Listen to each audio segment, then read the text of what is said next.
और इधर भारत पाक समझौते पर कांग्रेस नेता सचिन पायलट ने कहा कि पूरे देश ने सरकार को समर्थन दिया। सरकार देश को भरोसे मिले और सर्वदलीय बैठक में पीएम मोदी भी आए। सचिन पायलट से खास बातचीत की है मैनेजिंग एडिटर मनोरंजन भारती ने।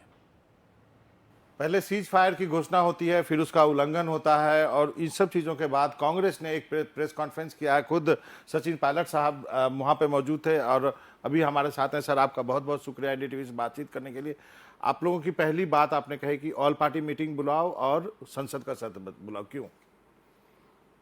22 अप्रैल को जब ये आक्रमण हुआ था पहलगाम में, उसी दिन हम लोगों ने सो मोटो घोषित किया था कि हम सरकार के साथ खड़े हैं।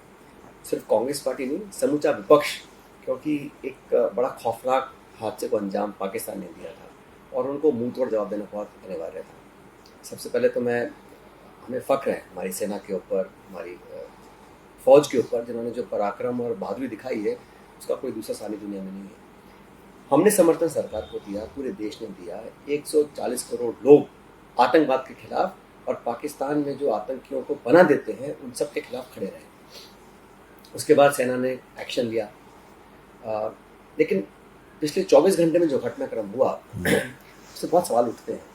देखिए, सीज फायर होना, युद्ध विराम होना, ये कोई नई चीज़ नहीं है, लेकिन पहली बार ऐसा हुआ है कि इसकी घोषणा वॉशिंगटन से हो रही है। अमेरिका के राष्ट्रपति घोषित कर रहे हैं कि मैंने बात कर ली है और सीज फायर कर रहे हैं। उसके कुछ घंटों के बाद भारत और पाकिस्तान ने इसकी पुष्टि करी, लेकिन उसमें जो सेक्रेटरी ऑफ स्टेट हैं, जो उपराष्ट्रपति हैं जेडी वैंस और राष्ट्रपति हैं डोनाल्ड ट्रंप, उन्होंने कहा कि हम एक न्यूट्रल साइट पर कश्मीर मुद्दे पर भी चर्चा करवाने की कोशिश कर रहे हैं। तो ये कश्मीर के मुद्दे का जो पाकिस्तान चाहता है कि अंतर्राष्ट्रीयकरण किया जाए, वो हमारी अब तक की जो स्टेटेड पॉलिसी है भारत सरकार की, चाहे किसी भी दल की सरकार रही हो, उससे हटकर है।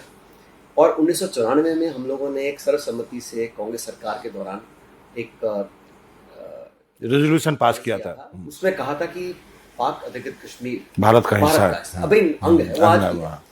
मुझे लगता है समय आ गया कि हम एक विशेष सत्र को बनाएं, अपने 94 के रेजोल्यूशन को दोबारा हम लोग उसको पास करें और दुनिया को पता होना चाहिए ना, हम लोग समर्थन सरकार का कर रहे हैं क्योंकि सरकार की जिम्मेदारी है एक मुंहतोड़ जवाब देने की। तो सभी दलों का, लोगों का समर्थन है, अनप्रेसिडेंटेड है और अनवेवरिंग सपोर्ट है। तो पूरी दुनिया को पता होना चाहिए कि भारत की एकजुटता किस हद तक कायम है। तो सत्र बुलाना चाहिए, डिस्कस हो, पहलगाम का इशू डिस्कस हो, जो हम लोगों ने कार्रवाई करी उसको डिस्कस, ऑपरेशन सिंदूर, और ऑपरेशन सिंदूर के बाद, सीज फायर के बाद जो कल वायलेशंस हुए हैं, तो क्या विश्वसनीयता बची है पाकिस्तान की फौज की?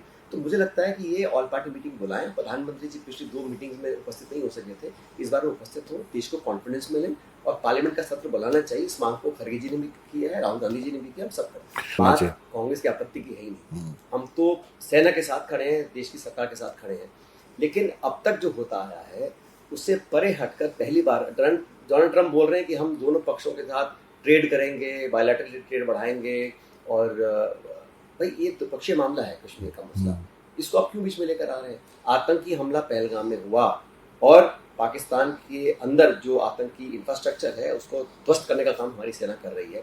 हमने कभी सिविलियन को अटैक नहीं किया और भारत का इतिहास रहा है, हमने कभी हिंसा को बढ़ोतरी नहीं करी, हमने किसी देश में सीमा को हड़पने की कोशिश नहीं करी। हम एक शांति, महात्मा गांधी का देश है भाई, हम सब शांति चाहते हैं, लेकिन हमारे को आप चुनौती दें। लगातार नाना प्रकार के आतंकी हमलों को अंजाम देकर पाकिस्तान सोचता है कि अब कुछ नहीं करेंगे, तो हमारी सेना में इतना पराक्रम है कि हम जवाब दे सके।